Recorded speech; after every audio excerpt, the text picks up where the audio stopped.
Hello students, welcome two equations IAS. तो start करते हैं आज की करंट अफेयर्स की सीरीज़। ठीक है, तो कुछ हम डिस्कस करेंगे जो भी चीज़ें न्यूज़ में रही हैं और उसके बाद हम उसके ऊपर बेस्ड ऑब्जेक्टिव क्वेश्चंस करेंगे। तो स्टार्ट करते हैं। सीवी रमन भी न्यूज़ में रहे थे। सीवी रमन कौन है, सबसे पहले बात कर लेते हैं। ये हमारे साइंटिस्ट थे सीवी रमन, जिन्होंने रमन इफेक्ट ढूंढा था। रमन इफेक्ट क्या है? Scattering of light.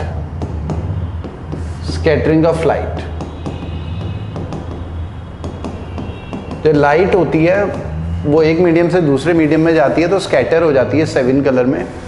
तो इन्होंने रमन इफेक्ट ढूंढा था, स्कैटरिंग ऑफ लाइट। ठीक है, तो ये इसके लिए इन्हें 1930 में सीवी रमन को नोबेल प्राइज भी मिला था फिजिक्स में, नोबेल प्राइज इन फिजिक्स। तो हमारे पहले ऐसे साइंटिस्ट थे कि जिन्हें नोबेल प्राइज मिला था, पहले साइंटिस्ट। हालांकि उससे पहले नोबेल प्राइज हमें लिटरेचर में मिला था, वो साइंटिस्ट नहीं थे, रविन्द्रनाथ टैगोर थे 1913 में। तो 1930 में सीवी रमन को रमन इफेक्ट, जो कि स्कैटरिंग ऑफ लाइट है, इन सब के ऊपर क्वेश्चंस आए हुए हैं एग्जाम में। 1930 में नोबेल प्राइज मिला था फिजिक्स में। अब ये जो रमन इफेक्ट है, इसकी डेट क्या है? Discovery date. ये भी एग्जाम में आता है, डिस्कवरी डेट है 28 फरवरी। अब क्यों आता है एग्जाम में वो समझना है, क्योंकि 28 फरवरी को इसी वजह से नेशनल साइंस डे मनाते हैं। नेशनल साइंस डे इंडिया में हर साल नेशनल साइंस डे मनाया जाता है, स्कूल वगैरह में भी मनाया जाता है नेशनल साइंस डे। ठीक है, अच्छा स्टूडेंट्स, वीडियो को लाइक जरूर कर लेना, हमारे चैनल को सब्सक्राइब कर लेना जिन लोगों ने सब्सक्राइब नहीं करा है। तो इसमें आते हैं 28 फरवरी डिस्कवरी डेट है। ये भी एग्जाम में आया है कि 28 फरवरी को क्या था, सीवी रमन का बर्थडे था या रमन इफेक्ट की डिस्कवरी डेट थी। तो ये ध्यान रखना है कि बर्थडे नहीं था उनका। सीवी रमन जो 28 फरवरी उनके उससे मनाया जाता है, वो डिस्कवरी डेट थी रमन इफेक्ट की 28 फरवरी, इसलिए हर साल नेशनल साइंस डे मनाया जाता है। उसके अलावा जो न्यूज़ में रहा है, GSET 18 न्यूज़ में रहा है, तो उसके बारे में बात करते हैं। GSET 18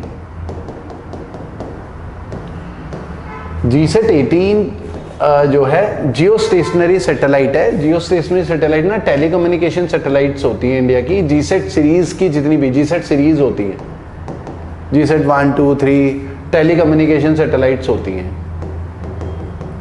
टेलीकम्युनिकेशन सैटेलाइट मतलब ये इंटरनेट टीवी वगैरह उसके लिए होती हैं। इंटरनेट टीवी टेलीकम्युनिकेशन सैटेलाइट, ये लॉन्च किया गया था, लॉन्च्ड इन 2016 फ्रॉम, कहाँ से लॉन्च किया गया था? फ्रेंच गुयाना से लॉन्च किया गया था। फ्रेंच गुयाना फ्रांस की टेरिटरी है साउथ अमेरिका में, वहाँ से लॉन्च किया गया था। और काफ़ी हैवी सैटेलाइट थी, तो अच्छा खासा हमारा पैसा खर्च हुआ था, हमने वहाँ से लॉन्च करा था फ्रेंच गुयाना से। मतलब 4000 किलो से ज़्यादा की वजन की ये सैटेलाइट थी GSET 18। ठीक है, हाई स्पीड इंटरनेट वगैरह इंडिया में ताकि आ सके। अब एक पब्लिक अकाउंट्स कमेटी होती है पार्लियामेंट की, PAC, public accounts committee parliament की। PAC ने इसमें कंसर्न रेज करे हैं, क्योंकि ये जो GSET 18 है, इसका हम यूटिलाइजेशन नहीं कर पा रहे हैं। 2016 से लॉन्च किया हुआ और इसका यूटिलाइजेशन होगा 2027 के बाद। तो PAC का कहना है कि भाई ये खर्चा हम अवॉइड कर सकते थे, हमने 2016 में ही लॉन्च कर दिया, यूज़ होगा 2000 मतलब जब लॉन्च की उसके 11 साल बाद, 2027 के बाद यूज़ होगा। तो 11 साल पहले क्यों लॉन्च करी? 2027 के बाद ही लॉन्च करते। ठीक है, तो PAC raised concern over avoidable cost. तो ये आपको ध्यान रखना है, अवॉइडेबल कॉस्ट, इसलिए GSET 18 न्यूज़ में था। तो आपको ये भी ध्यान रखना है, टेलीकम्युनिकेशन सैटेलाइट होती हैं, किस हाइट पे रहती हैं? ये एट 786 किलोमीटर की हाइट पे रहती हैं अर्थ के सरफेस से। ठीक है, और ये स्टेशनरी होती हैं। इनका पीरियड ऑफ जो रिवोल्यूशन होता है 24 आवर्स होता है, अर्थ के चारों तरफ एग्जैक्टली 24 घंटे में एक चक्कर पूरा करती हैं। मतलब अर्थ से स्टेशनरी दिखाई देती हैं। इंटरनेट टीवी के लिए होती हैं।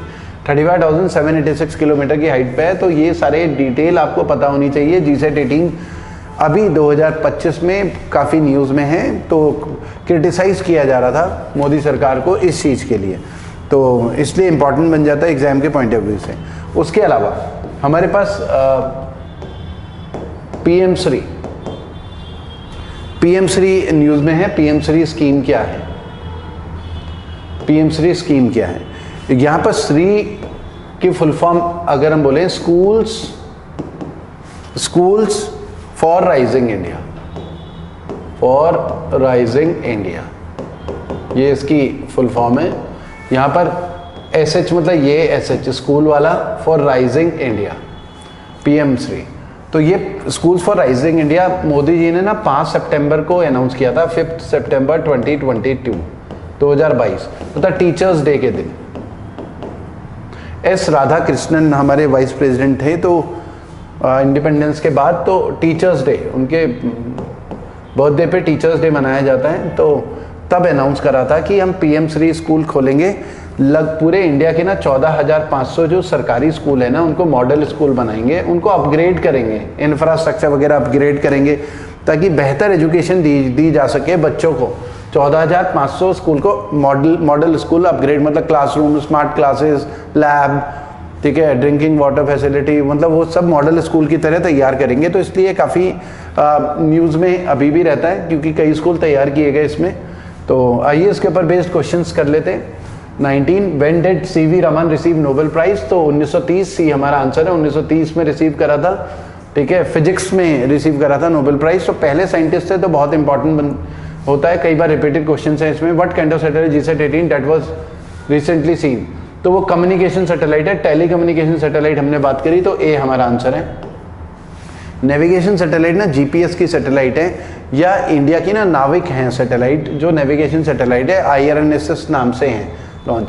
अर्थ ऑब्जर्वेशन सैटेलाइट ये रिमोट सेंसिंग सैटेलाइट है। एस्ट्रोनॉमिकल सैटेलाइट मतलब यूनिवर्स को स्टडी करने के लिए, ठीक है। 21 को देखते हैं, primary objective of PM Shri school. तो यहाँ पर यूनिवर्सिटी तो नहीं है, setting model school with modern infrastructure, B इसका हमारा आंसर बन जाता है, ठीक है। हाँ, अब आते हैं डाउटफुल वोटर्स, ये एक न्यूज़ में रहा है, doubtful voters.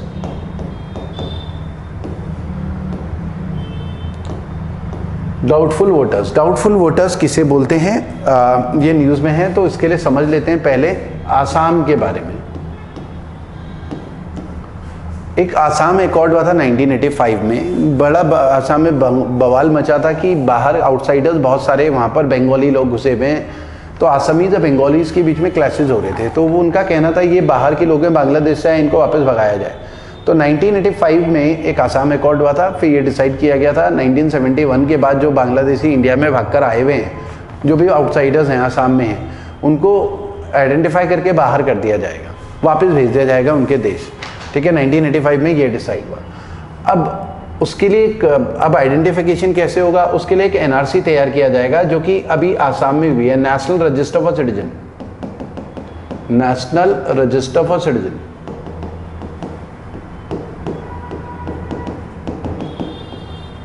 National register for citizen Assam के लिए तैयार किया जाएगा, NRC केवल आसाम के लिए। और ये देखा जाएगा नेशनल रजिस्टर फॉर सिटीजन ना इंडियन सिटीजन का रजिस्टर होगा, जिसमें कौन कौन इंडियन है उनका नाम होगा, इंडियन सिटीजन, स्पेशल रजिस्टर बनाया जाएगा इंडियन सिटीजन का, केवल आसाम में। अभी पूरे इंडिया के लिए NRC नहीं हुआ है, ये आपको ध्यान रखना है, केवल आसाम के लिए हुआ है।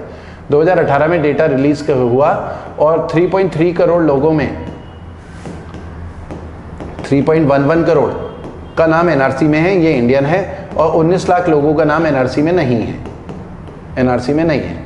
मतलब ये इसके हिसाब से ये क्यों कौन हो गए, फॉरेनर्स हो गए जो बाहर से आए हुए हैं इंडिया में, मतलब बांग्लादेश से आए होंगे, हो सकता है म्यांमार से आए हों, अलग अलग जगह से आए हैं, तो NRC आसाम के NRC के हिसाब से ये। अब क्योंकि अब इंडियन सिटीजन है ही नहीं है, NRC वहाँ पर आसाम में हो गया है, तो फिर बवाल ये मच रहा है कि इसको इलेक्शन कमीशन ऑफ इंडिया ने डी वोटर्स की कैटेगरी में डाला हुआ है, डी वोटर्स, डाउटफुल वोटर्स, क्योंकि जब वो इंडियन सिटीजन नहीं है तो वोटिंग का राइट क्यों मिले उन्हें, तो डाउटफुल वोटर की कैटेगरी में इनका केस अब एक फॉरेन ट्राइब्यूनल होता है वहाँ चल रहा है, इन्हें प्रूव करना है कि ये इंडियन सिटीजन हैं या नहीं है, इन्हें प्रूव करना है, वहाँ पर फिर ट्राइब्यूनल जो वर्डिक्ट देगा उसके हिसाब की इनकी सिटीजनशिप तय होगी। फिलहाल इन्हें डाउटफुल वोटर की कैटेगरी में इलेक्शन कमीशन ऑफ इंडिया ने डाल दिया है, ठीक है। तो अब इनका वोटिंग राइट नहीं होगा जब तक केस फाइनल नहीं हो जाता, तो इसलिए न्यूज़ में है। तो आसाम में है, क्योंकि NRC केवल आसाम में है हुई है, ठीक है। तो ये आपको एक आइडिया होना चाहिए। उसके अलावा एक ऑपरेशन ब्रह्मा भी न्यूज़ में है। Operation Brahma, operation Brahma, operation Brahma क्या है? म्यांमार में अर्थक्वेक आया मार्च के महीने में, म्यांमार में अर्थक्वेक मार्च 2025 में। तो अब उसके बाद क्या है कि हमने ऑपरेशन ब्रह्मा चलाया, बता ह्यूमैनिटेरियन असिस्टेंस, ह्यूमैनिटेरियन असिस्टेंस, ताकि उनका जान माल का, लोगों की जान बचाई जा सके, उनको हेल्प की जा सके। तो हमने वहाँ पर एड वगैरह भेजी है। हमारी एनडीआरएफ की टीम भी गई है, नेशनल डिजास्टर रिस्पांस फोर्स है एनडीआरएफ की टीम, 80 लोगों की टीम, उसके बाद और भी लोग भेजे गए। नेशनल डिजास्टर रिस्पांस फोर्स, ये क्या होता है कि कोई लोग मलबे में दबे हो, कुछ भी हो, तो उनको बचाया जा सके, तुरंत हमने भेजी थी। तो इसलिए ऑपरेशन ब्रह्मा हमने उसका नाम दिया है, म्यांमार को हेल्प करने के लिए कि अर्थक्वेक में उन्हें जान माल का नुकसान कम हो। इसमें किट वगैरह, दवाइयाँ, कई चीज़ें भेजी हैं, जो फूड वगैरह है वो भी भेजा है, ड्रिंकिंग वाटर, कई चीज़ें इमीडिएटली लोगों को हेल्प करने के लिए। तो एनडीआरएफ वहाँ पर गई है, तो फिर इसलिए न्यूज़ में था। उसके अलावा Majuli river,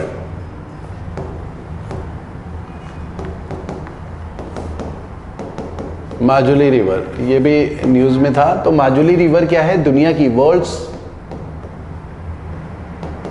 largest river island है Majuli river island, Majuli river island, Majuli river island, Majuli river island दुनिया का लार्जेस्ट रिवर आइलैंड है, रिवर आइलैंड है, ठीक है, on Brahmaputra, on Brahmaputra, Brahmaputra river. और साथ में ना वहाँ पर सुबनसिरी रिवर भी मिल रही है, जब ब्रह्मपुत्रा आ रही है सुबनसिरी, और बहुत बड़ा रिवर आइलैंड बना हुआ है, 352 किलोमीटर स्क्वायर एरिया में फैला हुआ है। विद सुबनसिरी रिवर भी है, वो भी बना रही है विद सुबनसिरी रिवर। ये ट्रिब्यूटरी है ब्रह्मपुत्रा की, मेन रिवर ब्रह्मपुत्रा ही है, ठीक है, आसाम में। ये माजुली रिवर आइलैंड कहाँ है? आसाम में। तो ब्रह्मपुत्रा नदी में ये रिवर आइलैंड बन रहा है, दुनिया का सबसे बड़ा रिवर आइलैंड, सुबनसिरी रिवर जो ट्रिब्यूटरी है ब्रह्मपुत्रा की, वहाँ पर ये बन रहा है आसाम में। तो दुनिया का लार्जेस्ट रिवर आइलैंड है, तो ये न्यूज़ में रहता है। तो आइए इसके ऊपर बेस्ड क्वेश्चन देख लेते हैं। एक तो डाउटफुल वाटर अभी हमने डिस्कस करा, तो डाउटफुल वाटर आप कमेंट सेक्शन में लिख सकते हैं क्या आंसर है। तो डाउटफुल वाटर्स हमारा आसाम के लिए है, तो आसाम इसका आंसर है। और दूसरा अभी ये ऑपरेशन ब्रह्मा हमने बात करी कि म्यांमार में अर्थक्वेक आया तो ऑपरेशन ब्रह्मा लॉन्च करा। Question number 24, Majuli river island जो न्यूज़ में था वो कहाँ है? तो ये भी आसाम में है। तो ये बेसिक से क्वेश्चंस आपको एक तो क्लियर होने चाहिए। आइए आगे के क्वेश्चंस में आते हैं। हाँ, उसके अलावा हमारे पास न्यूज़ में है गार, गार न्यूज़ में है। गार क्या है? जनरल एंटी अवॉइडेंस रूल, गार। ये लॉन्च किया गया था 2012 में, लॉन्च इन 2012 में लॉन्च किया गया था गार। इसका पर्पस था कि जो एमएनसी होती है, मल्टीनेशनल कंपनी होती है, बहुत सारे एग्रीमेंट साइन करती हैं। कोई भी फॉरेन कंपनी जो इंडिया में बिजनेस कर रही है वो ऐसे एग्रीमेंट साइन करती है इस तरीके से कि इंडिया के इनकम टैक्स एक्ट जो 1960 का है उसमें जो कमियां हैं उसका फ़ायदा उठाते हुए टैक्स एग्रीमेंट साइन करती हैं। एक्विजिशन, एक्वायर, मर्जर वगैरह होते हैं इनके, और इस तरीके से करती हैं कि इनके ऊपर टैक्स लायबिलिटी कुछ भी ना बने। तो हमारे टैक्सेशन के लॉ में जो कमियां हैं उसका फ़ायदा उठा के टैक्स अवॉइड कर लेती हैं, ठीक है। तो ये बेसिकली चेक करता है टैक्स अवॉइडेंस को, टैक्स अवॉइडेंस बाय एमएनसीज, उनको चेक करता है, ठीक है। मतलब कैसे चेक करता है? क्योंकि जैसे एक बार ऐसा हुआ था, 2009-10 की बात होगी, वोडाफोन ने जो है हच कंपनी को एक्वायर किया था, और इस तरीके से एक्वायर किया था क्योंकि हच इंडिया में बिजनेस कर रही थी, वोडाफोन भी, उसने हच को एक्वायर किया था। और ये एग्रीमेंट इनका ना अलग अलग आइलैंड में हुआ था, इंडिया से बाहर साइन हुआ था। तो फिर इनकम टैक्स डिपार्टमेंट ने नोटिस भेजा था, कुछ 9-10 हज़ार करोड़ ऐसी कुछ रहा होगा। 1000 करोड़ का टैक्स लायबिलिटी का, कैपिटल बेनिफिट्स हुए थे, उस कैपिटल गेन्स हुए थे वोडाफोन को। तो वहाँ पर सुप्रीम कोर्ट में केस चला, सुप्रीम कोर्ट ने बोला भाई इनकम टैक्स एक्ट के हिसाब से, क्योंकि ये सारे एग्रीमेंट इंडियन टेरिटरी के बाहर हैं, तो टैक्स लायबिलिटी बनती नहीं है एग्जिस्टिंग लॉ के हिसाब से। तो उन्होंने क्या करा कि इंडिया के लॉ में, टैक्सेशन लॉ में जो कमियां हैं उसका फ़ायदा उठा के टैक्स एग्रीमेंट साइन करा, ताकि टैक्स लायबिलिटी इंडिया में कुछ भी ना बने उनके ऊपर।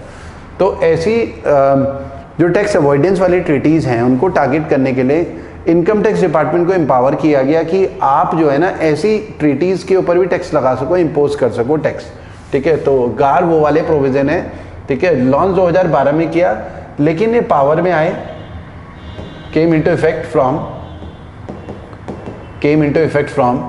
विद इफेक्ट फ्रॉम 1 अप्रैल 2017। तो एक डेट ध्यान रखनी है,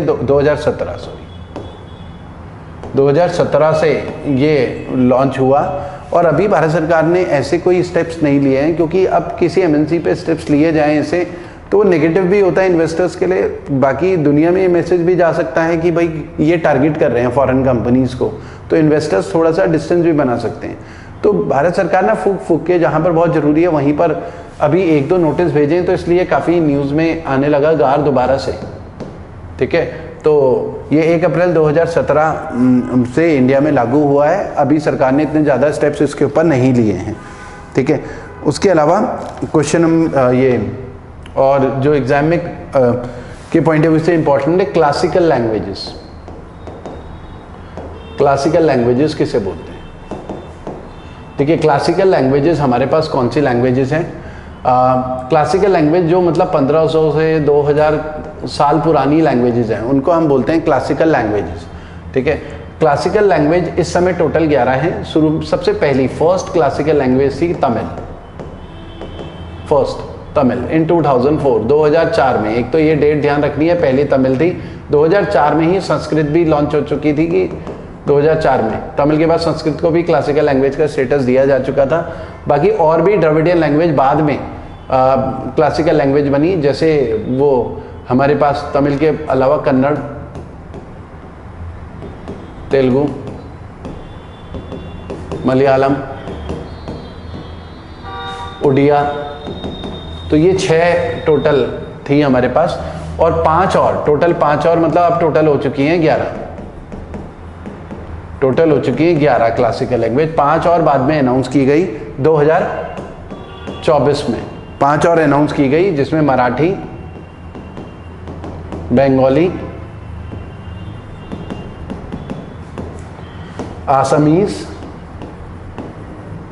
असमीज और पाली या प्राकृत।